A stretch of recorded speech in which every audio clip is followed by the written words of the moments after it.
Welcome back to the Jazz Pursuit.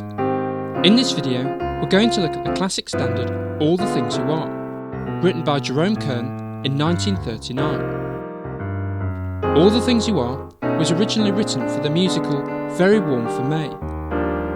Since then, it's become a rep list staple, with notable recordings by Dizzy Gillespie, Ella Fitzgerald, Brad Mehldau and Dick Oates.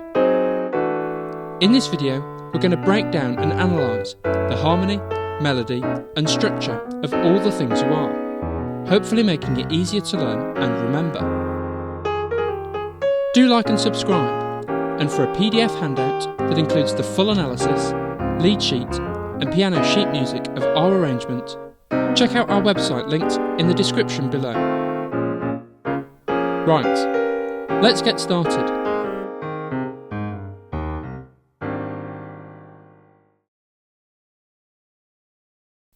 So, first off, let's look at the key bits of information. All the Things You Are is in 4/4 time, and in the key of A flat major. The form is 36 bars long, and is based loosely on an A-A-B-A structure. However, it's not a regular A-A-B-A, for reasons we'll explore later in the video. So let's instead label it A, A1, B, A2. The A, A1 and B sections are all 8 bars long, and the A2 section has a 4-bar tag, making it 12 bars. So that's the key bits of information. Now let's dive in and take a look at the harmony in the A section. Many jazz standards begin on chord 1 to reinforce the home key. This isn't the case in All the Things You Are, which instead begins on the relative minor, chord 6. As All the Things You Are is in A flat major, chord 6 is F minor 7. Then there's a 2-5-1 cadence to chord 1, A flat major. B flat minor 7 is chord 2, E flat 7 is chord 5, which resolves to chord 1, A flat major 7. Next, the harmony moves to chord 4, D flat major 7. At this point, the A section harmony has hit the main landing points in the key, chords 1, 4 and 6. It begins on chord 6, F minor 7, before there's a 2-5-1 cadence home to chord 1. B flat minor 7 is chord 2, E flat 7 is chord 5, and A flat major 7 is chord 1. Then it moves to chord 4, D flat major 7. From here, the harmony slips up a semitone to D minor 7. D minor 7 is outside the A flat major home key, but this harmonic shift works due to the thirds and sevenths. The third and seventh of D flat major 7 are F and C, and the third and seventh of D minor 7 are the same, F and C. This D minor 7 chord is then the 2 chord in a 2-5-1 cadence. As D minor 7 is the 2 chord, this means G7 is the 5 chord, and C major 7 is the 1 chord. So that's the A section harmony. Now let's hear it in time on the piano. I'll play the root and 7th in my left hand, and the 3rd and 5th in my right.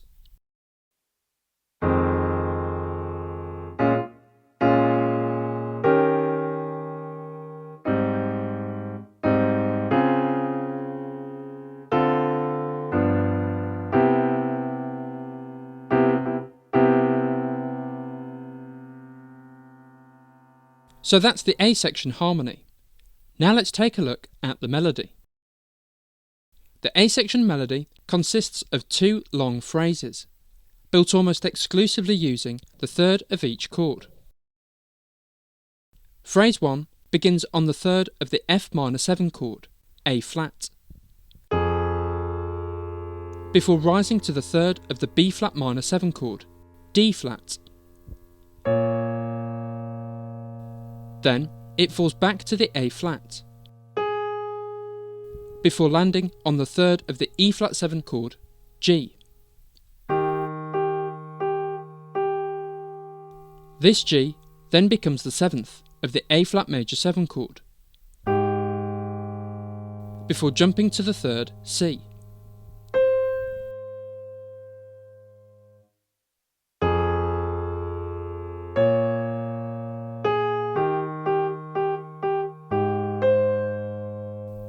Phrase 2 begins with a pickup, falling from the 7th of the A flat major 7 chord, G, to the third of the D flat major 7 chord, F.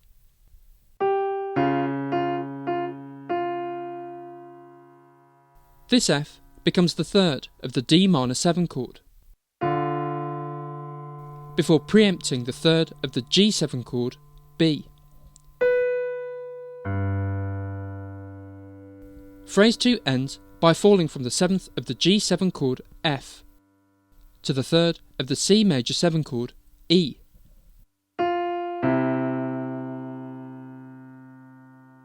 Jerome Kern keeps the A section melody interesting and unpredictable, through anticipating and delaying the resolution to certain thirds. As the melody sits on the thirds, a balanced way to voice it is with the melody in the right hand and the root and 7th of each chord in the left.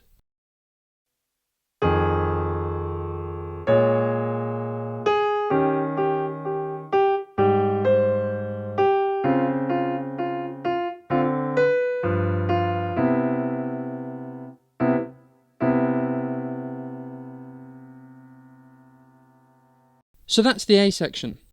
Next up is A1. The A1 section is almost a direct repeat of the A section, with one main difference. It's in a different key. Rather than the home key, A flat major, the A1 section is instead in E flat major. Let's start with the harmony. The harmonic movement is identical to the A section. It begins on chord 6, the relative minor, which in the new key, E flat major, is C minor 7. Then there's a 2-5-1 cadence, home to chord 1, E flat major.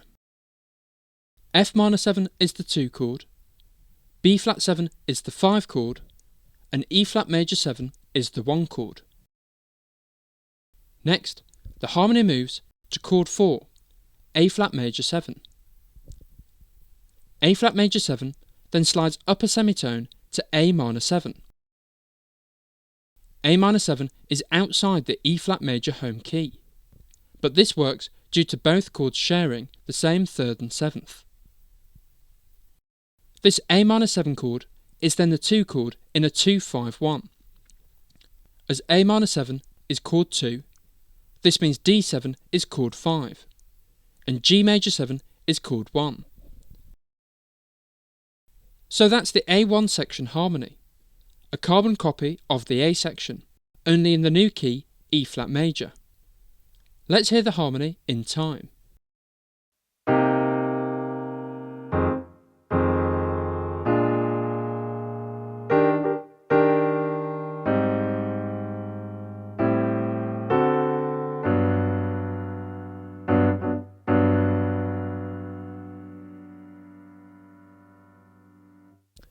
The A1 melody is almost a direct transposition of the A section. Again, it's made up of 2 phrases and hangs on the thirds. Phrase 1 begins on the third of the C minor 7 chord, E flat, before rising to the third of the F minor 7 chord, A flat. Then it falls back to the E flat, before landing on the third of the B flat 7 chord, D. This D then becomes the 7th of the E flat major 7 chord, before jumping to the third, G.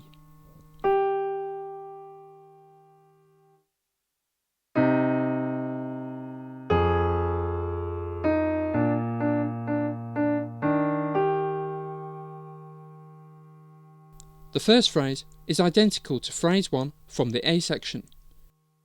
Phrase 2, however, has a slightly different ending. It begins the same way, with a pickup, falling from the 7th of the E flat major 7 chord D to the 3rd of the A flat major 7 chord C.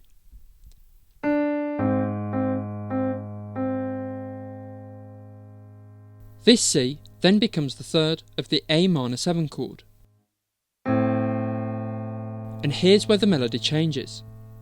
It preempts the D7 chord with a turn around the root D,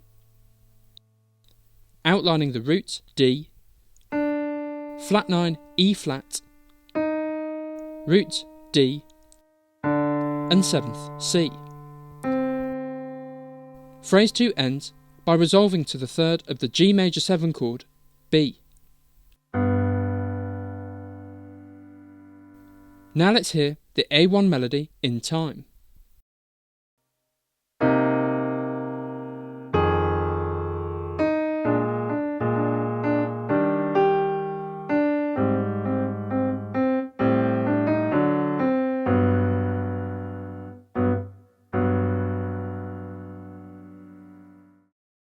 So that's the A1 section. Next up is the B section. The B section provides contrast to the A sections, as the tonal centre, harmonic speed and melodic construction are all significantly different. Let's start with the harmony. Unlike the A section, the B section isn't rooted in a specific key. It consists of two 2-5-1 cadences.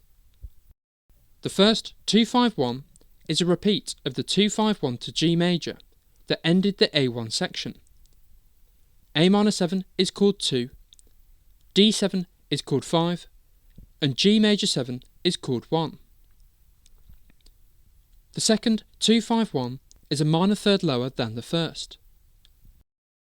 G major 7 is the 1 chord in the first 2-5, and a minor third lower than G is E, so E major 7 is the 1 chord in the second 2-5-1. As E major 7 is chord 1, this means F sharp minor 7 is chord 2, and B7 is chord 5, that resolves to chord 1 of the cadence, E major 7. The B section is followed by the A2 section, which begins the same way as the first A, on chord 6 of the home key, F minor 7. In the B section, we're currently on E major 7, and the harmony has 1 bar to transition to F minor 7. This happens through a 5-1 cadence. The 1 chord in the cadence is F minor 7, which means the 5 chord is C7. So that's the B section harmony. Now let's hear it in time on the piano.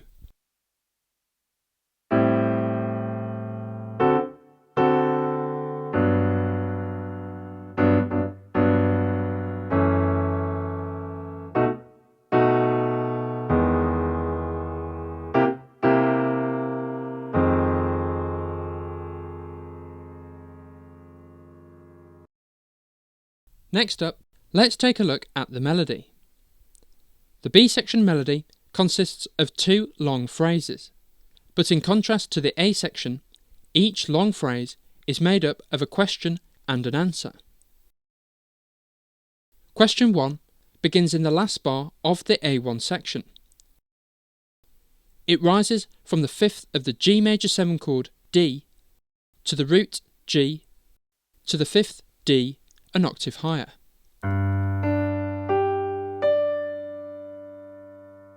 This D then becomes the 4th of the A minor 7 chord, which resolves to the 3rd. The answer is made up of 2 semitone approaches. Firstly, a semitone approach from below to the 2nd of the D7 chord, E, and then a semitone approach from above to the 3rd of the G major 7 chord, B.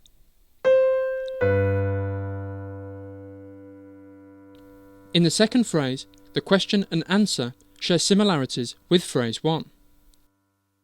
The question begins the same way. It rises from the fifth of the G major 7 chord D to the root G.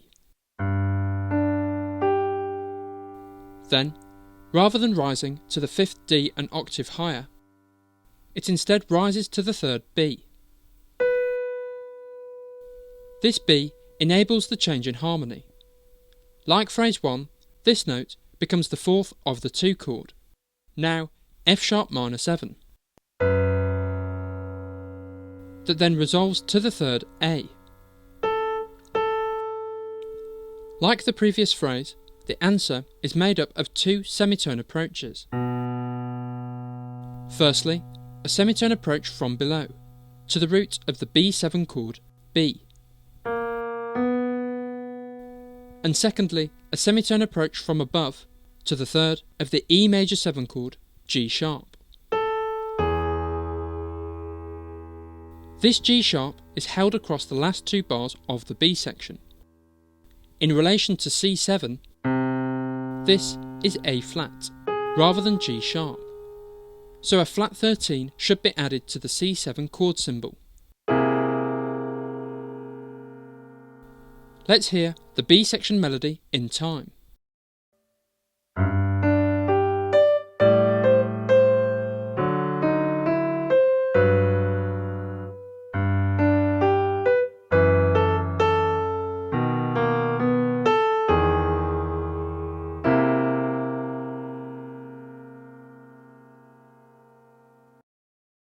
So that's the B section covered. Last up is the A2, the second variation on the original A section. This A section is primarily based on the first, with the addition of a 4-bar tag. Let's start with the harmony. The first 5 bars are identical to the first A section. It begins on the relative minor, chord 6, F minor 7. Then there's a 2-5-1 cadence to chord 1, A flat major. B flat minor 7 is chord 2, E flat 7 is chord 5, and A flat major 7 is chord 1. Next, the harmony moves to chord 4, D flat major 7. At this point in the first A section, the harmony moved outside the home key. In the final A section, it instead consolidates the home key.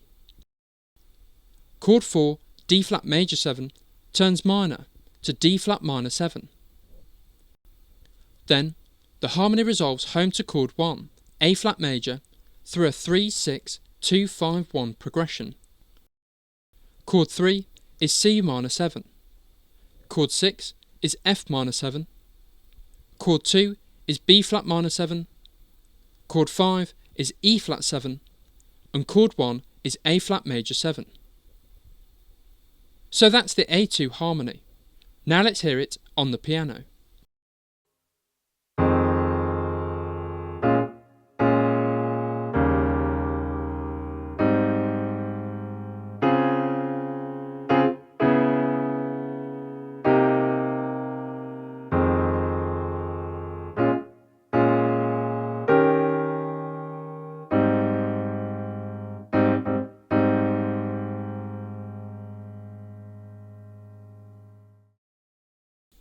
There's one harmonic alteration to add to the A2 section, and it's in bar 8. Currently, this is the 6th chord in a 3-6-2-5-1 progression. But rather than chord 6, this is instead a passing diminished chord. The root note of chord 3 is C, and the root note of the 2 chord is B flat. Between these root notes is B, so this is the root note of the passing diminished chord, B diminished 7. Here's how it sounds in context.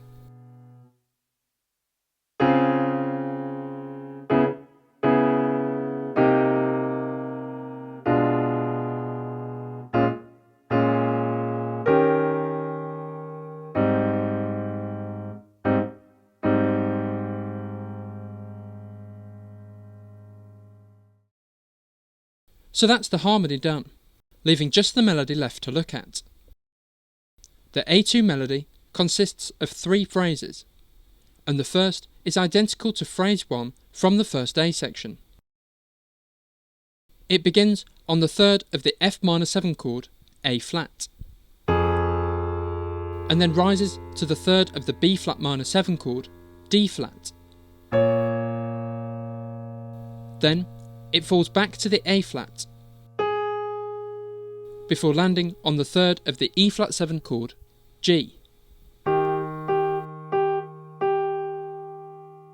This G then becomes the 7th of the A flat major 7 chord, before jumping to the 3rd, C. Like in the earlier A sections, phrase 2 begins with a pickup. It falls from the 7th of the A flat major 7 chord, G, to the 3rd of the D flat major 7 chord, F. Then, from here, it jumps up to the 9th of the D flat minor 7 chord, E flat, before resolving to the root D flat. A lesser option would have seen the melody outline the harmonic change from D flat major 7 to D flat minor 7. Instead, Jerome Kern lands on the 9th, a common tone between the 2 chords, letting the harmony change subtly underneath.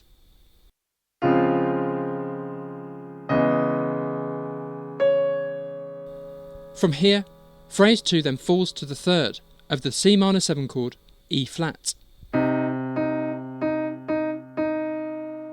and ends by rising to the 6th of the B diminished 7 chord, G. Phrase 3 begins with a pickup, falling from the 5th of the B diminished 7 chord, F, to the 3rd of the B flat minor 7 chord, D flat. Then, it rises through the B flat minor 7 chord tones, from the 3rd, D flat, to the 5th, F, to the 7th, A flat, before jumping to the 9th of the E flat 7 chord, F, the peak of the entire melody. Phrase 3 ends with a semitone approach from below, to the root of the A flat major 7 chord, A flat.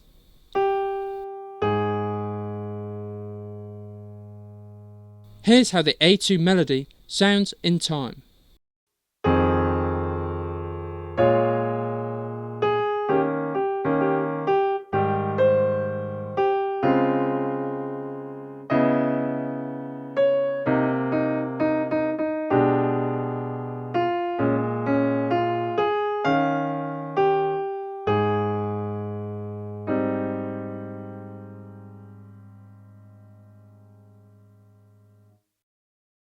So that's all the things you are. I hope you've enjoyed this video and found it helpful. Do like and subscribe. And for a PDF handout that includes the full analysis, lead sheet and piano sheet music of our arrangement, visit our website linked in the description below. Happy practicing!